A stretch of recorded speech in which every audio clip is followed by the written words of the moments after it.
Welcome back, everyone, to Over 60 Disabled and Alone. If you're new here, my name is Lucy, and this channel is all about hope. Hope for those of us over 60, hope for those living with disabilities, hope for those navigating life alone. Because the truth is, society often tells us that once we reach a certain age, our best years are behind us, that we've already lived our most important chapters, that it's too late to start over, too late to dream, too late to matter. But every once in a while, history introduces us to someone who proves the entire world wrong. Today's story is about one remarkable woman who didn't become famous until she was 78 years old. A woman whose greatest achievements happened when many people thought life was already over. She became one of America's most beloved artists. Millions admired her work. Her paintings hung in museums around the world. Yet she started with nothing more than determination and a paintbrush. This is the incredible story of Grandma Moses. Chapter 1. Who was Grandma Moses? First of all, Grandma Moses was not actually born with that name. Her real name was Anna Mary Robertson. She was born on September 7th, 1860, in the small farming community of Greenwich, New York. She was one of 10 children born to Margaret and Russell Robertson. Life wasn't easy. There were no computers, no television, no telephones, no automobiles. Electricity hadn't reached most homes yet. Children worked hard. Everyone helped on the family farm, and little Anna was no exception. From an early age, she milked cows, fed chickens, picked vegetables, and learned that hard work was not optional. It was simply part of life. School was different back then, too. Anna only attended school for a few months each year. Most of the time, she was needed at home. Even though her formal education was limited, she possessed something that could not be taught, a wonderful imagination. Chapter 2. A young woman with big responsibilities. By the age of 12, Anna left home. Imagine that. Only 12 years old. Today, we'd still call that a child.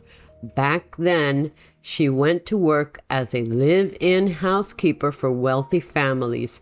She cleaned, cooked, washed clothes by hand, worked from sunrise until after dark. It wasn't glamorous, but it helped support her family. Years later, Anna met a quaint farmer named Thomas Salmon Moses.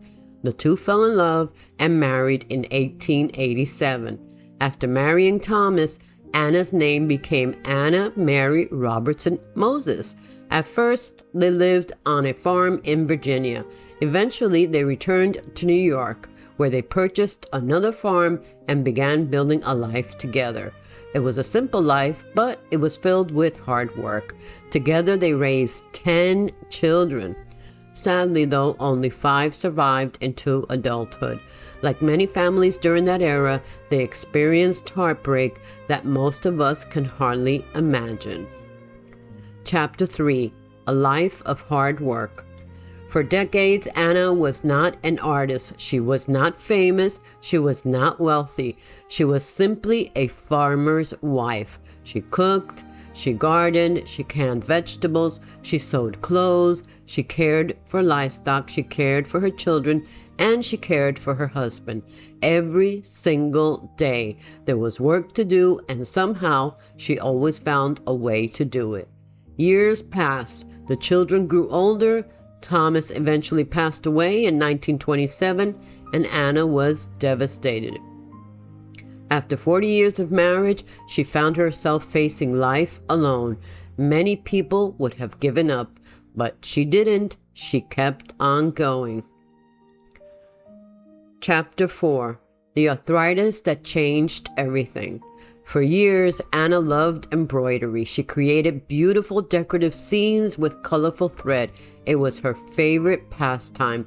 But as she grew older, arthritis began affecting her hands. The pain became so severe, she could no longer hold the embroidery needle. Imagine losing the hobby you love most.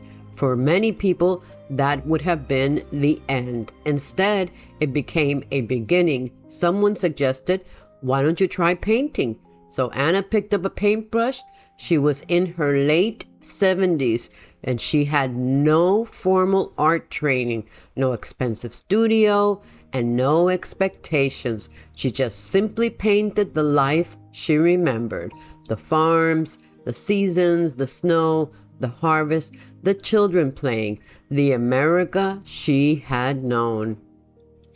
Chapter 5. Discovered at 78. At first, she sold her paintings for just a few dollars. Some sold for $3, others for $5. She never imagined anyone outside her community would care.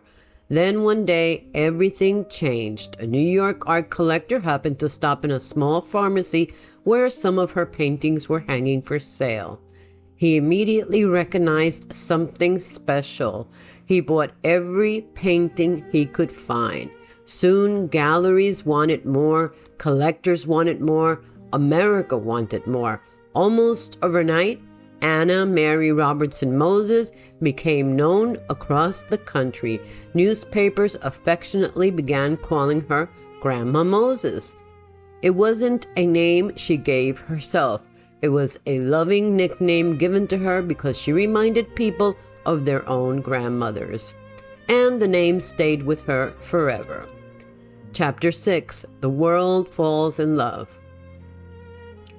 Grandma Moses painted scenes that reminded people of simpler times. Rolling hills, covered bridges, harvest festivals, horse-drawn sleighs, country churches, snow-covered farms. Her paintings made people smile. They reminded Americans of home. Soon her artwork appeared in museums, on greeting cards, in magazines, on television. She became one of America's most celebrated folk artists.